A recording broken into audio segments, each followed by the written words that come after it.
No, you don't need to adjust your volume. That's a silent Columbia logo. Anytime a director is given special treatment from a studio, you know you're in for something different. Opening the film with this shot for almost 2 minutes is bold, especially in 2002. Wait, I don't know, this movie's like, it's like what, 10 years old? 23! No, whatever. I'm fine. Okay, so just to clarify, I'm sorry. I think there are two types of people, those who love Barry Egan and those who are wrong. Your gut reaction might be, why is he apologizing? And first, who cares? Second, being apologetic often puts the person you're talking to in a better mood. We all pretty much hate our jobs to one degree or another, and that goes quadruple for those in the service industry, tenfold for those in customer service at a call center. So any minor inconvenience you create, like calling them, deserves an apology. Do you realize that the monetary value of this promotion and the prize is potentially worth more than the purchases? I don't know. Exactly. It was here that we all remembered, right, this is the Magnolia guy, so weird stuff happening is just like part of the whole thing. But since there's a car crash later on, and since the harmonium becomes a pivotal part of Barry's coping strategy, none of it is random. Chaos, yes, but arbitrary, no. Okay, you have my home phone number, right? You see, kids, a home phone is what E.T. wanted to use, but his alien understanding kept him from expressing that to Elliot. This film starts with several oneers, but this one is over 2 minutes. The camera following Barry really helps us to start to see the world through his eyes. Whoa, whoa, whoa, whoa. A small but noticeable reaction that seems bizarre until you realize Barry gets dysregulated by anything outside his norm. And maybe his actions are a little exaggerated, but dang. I do like to drink something, anything, when I'm feeling uncomfortable. It's why drinking alcohol at parties where you don't know anyone is a recipe for a bad next morning.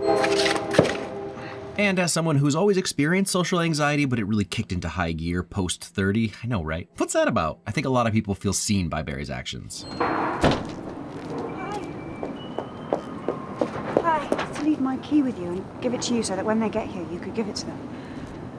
Okay, sure. And yet it's still such a classic meet cute that makes me fall in love with them both right away. There's a piano in the street. Yeah, Maybe I'll see you later when I pick up my car. okay. It's also painfully obvious how much Lena is flirting with him once you know that she set this whole thing up. I said it last week, jump scares that work even when you see them coming. The truck is literally right there. I mean, it's done well. P.T. Anderson out here doing lens flares before they were cool, man. The first notes of John Bryan's score slowly creep in, making you realize how quiet it's been. And the warm light fading in on his face, adding to the fairy tale feel of everything. And then another non-horror jump scare with bright, cool light interrupting our fairy tale. Why are you wearing a suit? I bought one. I thought it would be nice to get dressed for work, and I'm not exactly sure why. Dr. Ritchie, he gets it. The first of several beautiful transitions used in the film made by the late visual artist Jeremy Blake. So, these papers are really flying. With the Aquablast, so we asked for the display to be at eye level for little children. Barry? Let me just get that. Another one that makes everything feel super frantic. Barry's sisters being awful to him and John Bryan's anxiety-producing sound design just add to it. Tough stuff. Said chat. That's so phony, chatty piece of shit. Okay, all right. His sisters all suck, but it sets up one of my favorite moments, so it's still a win. And we have a non-breakable handle, finally. Let me demonstrate for you. Sorry about that. It's a little embarrassing. Absolute nightmare stuff right here. And yet we see Barry's nigh unbreakable salesman mask. Seriously, I will be bringing it up a few times because of all the things that some films like to use to convey that someone is socially anxious or weird, it's rarely that they're actually very good in a crisis. Barry is. What are you doing? I'm just working.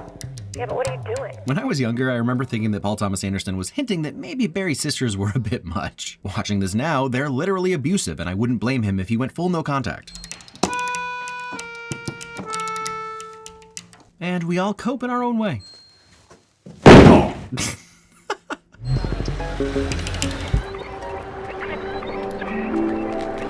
hint of harp music when he looks at Lena's car, he's already caught feelings. Is her car gonna be okay? It's fine. I actually wonder if it is actually fine, because as Lena admits later, it was all a ruse to meet Barry. There's this girl, this friend of mine from work, who I think is really cute and really cool, and I want you to meet her, so I was thinking about bringing her to the party tonight. What do you think? Yeah, I don't want to do that. Incredible delivery of a perfect line. I would be a little tense, and I don't think I'd act like myself. Well, that's kind of your fault. Who knew Gail the Snail could be this mean? Probably anyone who knows Mary Lynn Rice Cub from her most important role, pizza delivery girl in Weezer's The Good Life music video. I do not care for how relatable this is. That feeling of, okay, I'm doing this, and then entering and going, nope, never mind. And then the back and forth, brilliantly and brutally depicted. Goodness, I love how the three husbands are just skin swaps of the same guy. This is very food, thank you. What's very food? What's that? You just said very food. Oh, I'm sorry, I meant to say very good. Maybe you said food because you're hungry. You know, you're gonna eat. That makes sense. So sure, he misspoke and didn't notice, but then very confidently yet casually corrected himself and played along. His brother-in-law mask is functioning perfectly. Come on, Gable, it's time to eat. I don't know. When you know where this is going, you can see the subtlety in Sandler's slowly building performance. Love how that first impact is off screen. Is your problem? And such an alarming moment in so many ways. Obviously frightening, I'm sure, especially for the children, but literally nobody's worried about Barry. They just berate him. It's a brutal scene. Can you help me? Barry, I'm a dentist. What kind of help do you think I can give you? You guys don't talk to your dentist about your problems? I don't want my sisters to know, okay? I'm embarrassed about this. And good on Barry for trying to get help. It breaks my heart that Barry's trust gets betrayed by Walter. I sometimes cry a lot for no reason. This is just so well done. It's sad, it's so abrupt, it's maybe a little funny, but it's also so honest. Ah, look into Barry's obsessiveness, and also a nice button at the end of the film. The stalker in the background in red is Lena. She even comes back to see why he stopped and then almost walks away when he looks in her direction and then finally does leave when he stares a bit. And your social security number. What for?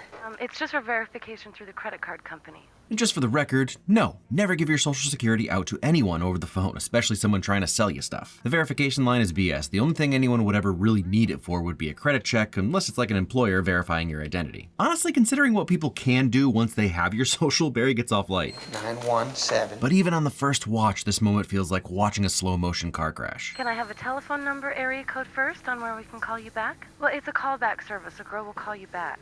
Okay. I just was calling to speak with one of the girls. I thought that's how it worked. I'm 818. You might be thinking he's being a little weirder now, but even though he's getting his skepticism out there, he immediately acquiesces to her request. People-pleasing mask on.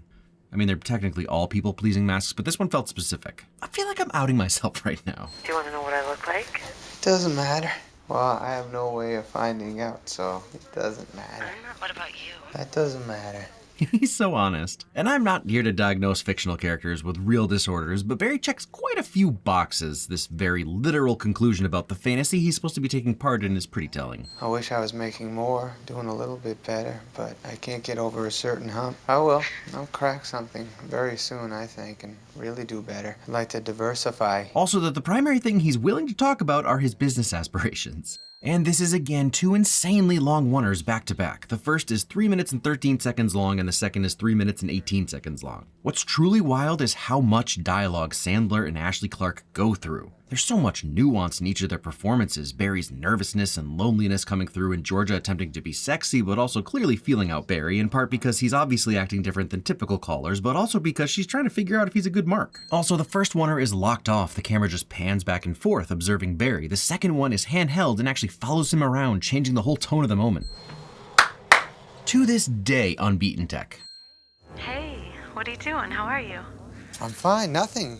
He's such a pure soul, he doesn't clock the immediate red flag, which definitely emboldens them. I was wondering if maybe you could help me out with some money. Ah, there it is. Love how Barry is backing up as if he can escape the awkwardness of this. It's like he's hearing the unnerving score with us. Lance is wearing a suit. See, he gets it. Richie for the win. You going on a trip? No, I'm not. No, I'm not. There's even this random knock sound that stresses me out, and it's definitely what Barry is dealing with. That shouldn't be there, Rico. I don't want to be a dick, but that could hurt somebody. It already did hurt somebody. Pure realism, and also the second funniest thing to happen. He's wearing that goddamn suit again. I don't know why he's wearing that suit. He doesn't usually dress like that. The smile on Lena's face, the way Emily Watson can pull off subtle expressions. A friend of mine from work, we were in the neighborhood and she had to pick up her car and we're getting breakfast before we go in. So did you want to go? We're going to go eat. Let's go. Barry clearly needs some help, but so does Chloe O'Brien. Well, really all of his sisters. There's nothing wrong with struggling with mental health or being neurodivergent. But boy, oh boy, if I had a nickel for every time somebody who clearly needs therapy put all the blame on someone else, else and said they needed therapy, I'd have lots of nickels. I don't even know if you'd really want to go out with him, so don't do anything. Why are you being scared? I mean, there's clearly a strain in the family. I can't say I'd be breaking glass doors, but yikes, this is extra and perfect context for Barry's overall state of being. Did you ask Walter to get you a shrink? What's the matter with you? Are you okay? We all get that this sucks, right? You're worried? Help Walter out, find a good shrink, and have Walter suggest them to Barry. Perfect example of why Barry didn't want his sisters to know. Unfortunately, this type of shaming was kind of common for the time. What guy in Toledo are you talking about? Talking about the guy? I'll come over to you, I'll tell you later. I'll just come over to you in a second. Read the room, Lance! But yeah, people who don't constantly mask and just assume life is easy for everyone don't always get it. So where are you guys going to breakfast? How long have you worked with my sister? Perfect reaction. Not necessarily an appropriate reaction, but Barry just plowing through really feels consistent for him. Are you guys hurt? Are you okay? Oh my God! So yeah, everything about this scene gives me anxiety, and I am Lena, just slowly backing away from the chaos. I'm gonna go and eat tomorrow night. Do you want to go with me? Sure. Do you want to pick me up? Sure. Can I write down my address and phone number for you? Sure. To the point responses.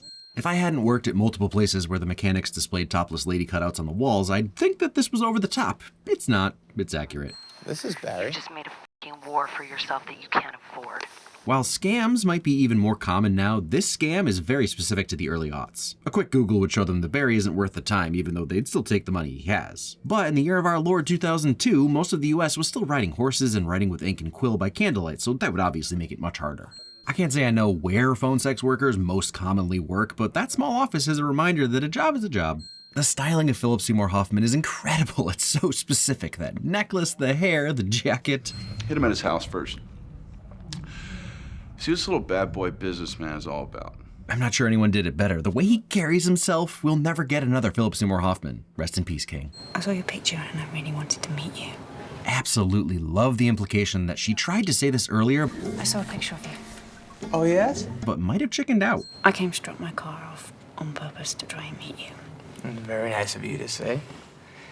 Terrific. The terrific is pretty dang adorable. And I think it would be cute coming from any gender to any gender, but I also think that most guys are just gonna melt and immediately fall hopelessly in love hearing that, especially from someone as attractive and sweet as Emily freaking Watson. This DJ Justice, this morning DJ that I really like, and this performance is perfect. I hate it, but it's perfect. He's getting comfortable, so he's sharing something he likes, but he can still barely look her in the eyes while talking. It's so real. He can only occasionally look up just to make sure she's still with him. In contrast, while Lena is talking, he still looks down plenty, but he makes much more eye contact with her because he can just enjoy what she's saying and he doesn't have to worry about what she thinks of him in that moment. It's so well done. if you were to spend $3,000, that would get you 1 million frequent flyer miles. You would never have to pay for a ticket the rest of your life. Fun fact, this is based on a true story. P.T. Anderson read a Time magazine article about a guy named David Phillips who did basically the same thing.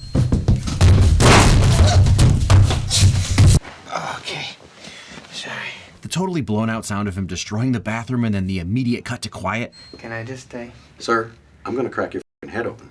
Get out of here. I never expect those words from this guy, but they're really perfect.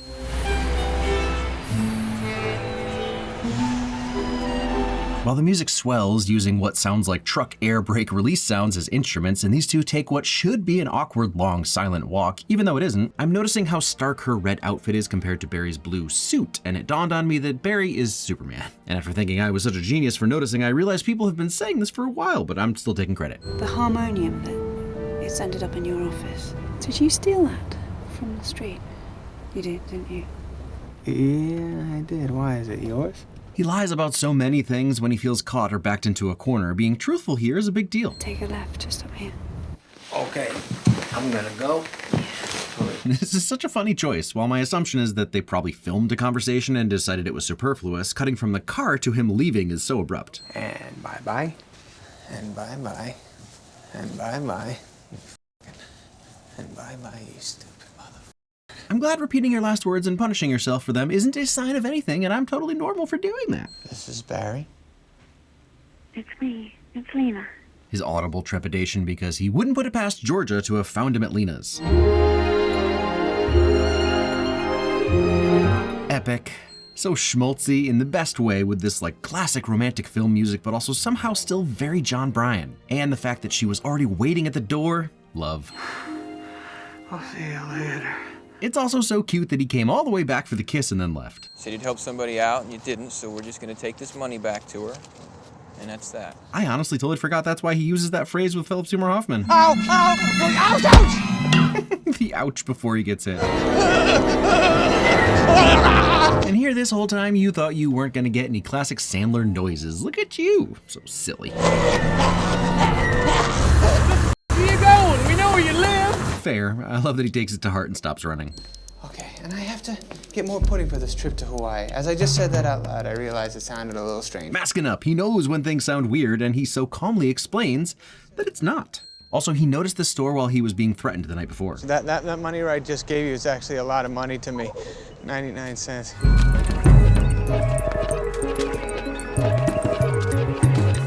It all falls apart, but this moment of Barry feeling good and dancing is pretty great, even while the score is still keeping us on edge. So yes, Barry is prone to rageful outbursts, but I love his seemingly involuntary hand movements when he's upset that I'd never noticed before. Ha! The cuts spell love. Pudding. Like a little kid. So excited, I want to get there, but oh wait, I'm an adult, I can't run. I don't care, I need to go. Nope, that feels weird. I will because he needs me. The dreamy Popeye song sung by Shelley Duvall as he slow-mo almost disappears into the glare. Again, he starts to run and then stops and kind of looks around, maybe a little embarrassed, then just says screw it and runs again. Dude is pumped, I get it, love is great. I'm sick of this Stop treating me this way. Give me your number. I'll kill you. This is the #1, or maybe tied for #1, funny moment to me. Does he go a little too far? Yeah, but other than threatening to kill her, the feelings he expresses are justifiable. Tell me why, do you like There's her? no reason for you to treat me this way. You like her? You're killing me. You're killing me with the way you are towards me. But it's interesting to see how he's already empowered just by how much he likes Lena, which really sets up the tire iron later. Hello?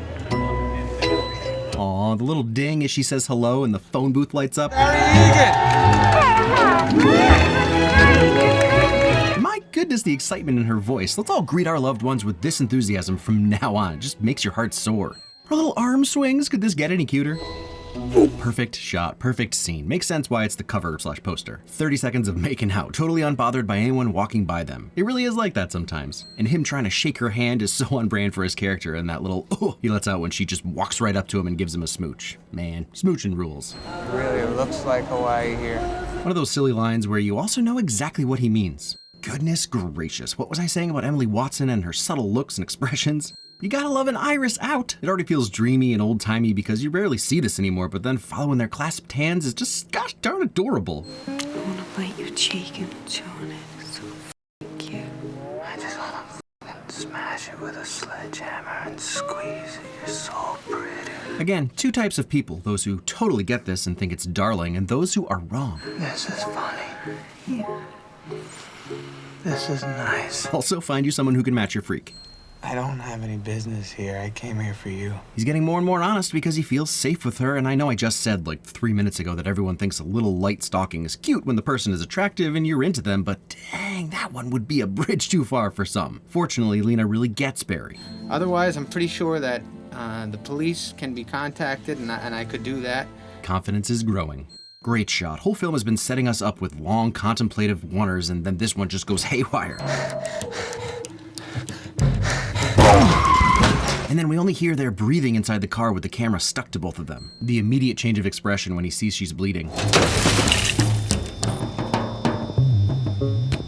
So much to love about this. For one, the last guy who was hiding is the one who knocked Barry to the ground in the first encounter. Second, he gives the tire iron back, such a gentleman. But the best thing is that Barry is fully in control. He honestly might be the calmest he is in the entire film. This easily could have been Barry beating these men to death, but he is cool, calm, and collected, and just mollywops them. Hello, sir. My name's Barry Egan. I called your service the other night.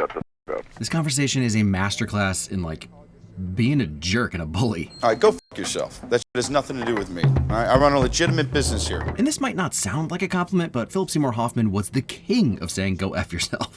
Shut up! Shut up! Shut up! Shut up! Iconic moment that we also say to each other quite a lot. Did you just say go f*** myself?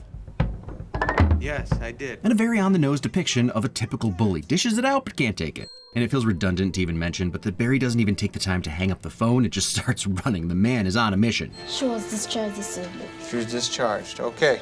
I've been singing Emily's praises, but Sandler makes it clear with just his stance and expression that he knows he screwed up. City and state, please. Somewhere in Utah. Can I have the listing for D&D Mattress Man? And see, this is where his, let's say, attention to detail pays off. It all happened so fast you might have even wondered to yourself how he knew these details. And it appears on your credit card as D&D Mattress Man. But it's illustrated to us as his superpower with this transition, which is definitely more of a Batman thing, but he's still Superman. That he's still holding the phone is definitely the scariest part of this film. Ha! The lyrics of the song are talking about Barry. Another killer oneer. The light being blocked by Barry is such a great move, and then his center framing makes him look way more imposing than normal. Think you can be a pervert and not pay for it? You can hear Barry's grip on the phone tightening. I'm a nice man. I mind my own business. So you tell me that's that before I beat the hell from you.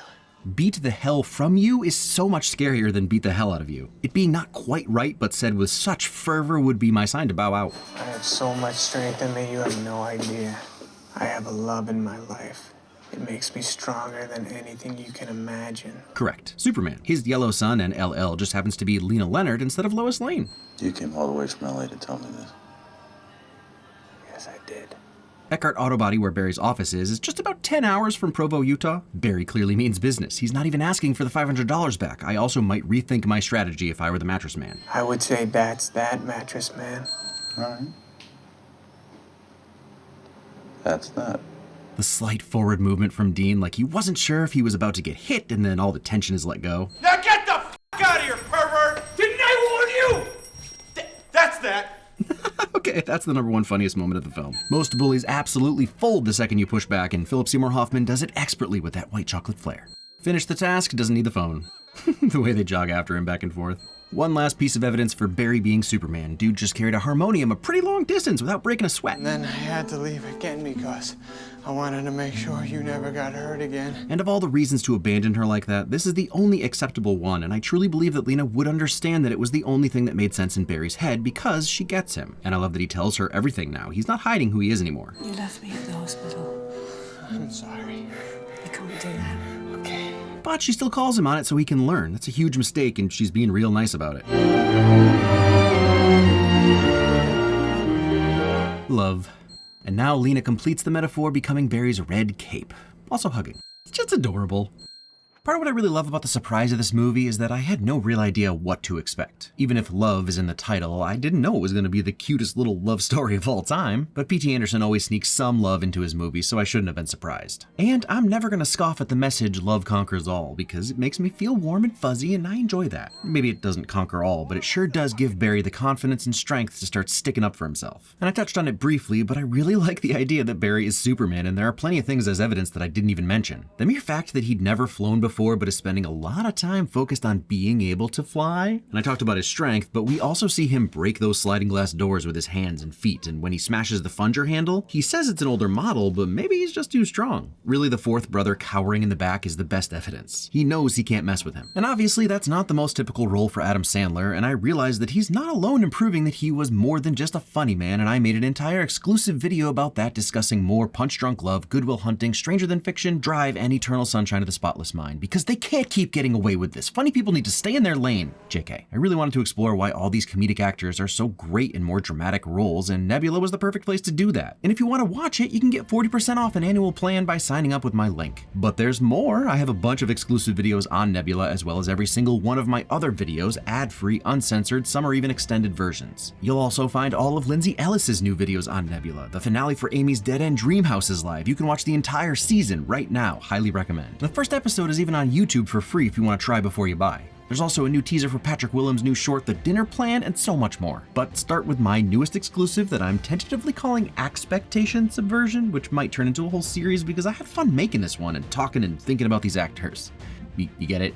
Expectation Subversion? Yeah, you get it. And then go watch Why Are There Demons in My Kids movie right after that, and then maybe go take a nap to digest all my wisdom. But first, follow the link on screen or in the description and sign up to get 40% off an annual plan, or do a lifetime membership if you want to pay once and never again. For as long as both you and Nebula are alive, you'll have access to everything. No catch, no hidden fees. I always have more people use that than I expect, so I'll keep mentioning it. And FYI, the price has increased to $500, but with my link, you can still get it for 40% off at $300. Thanks for listening. Sign up.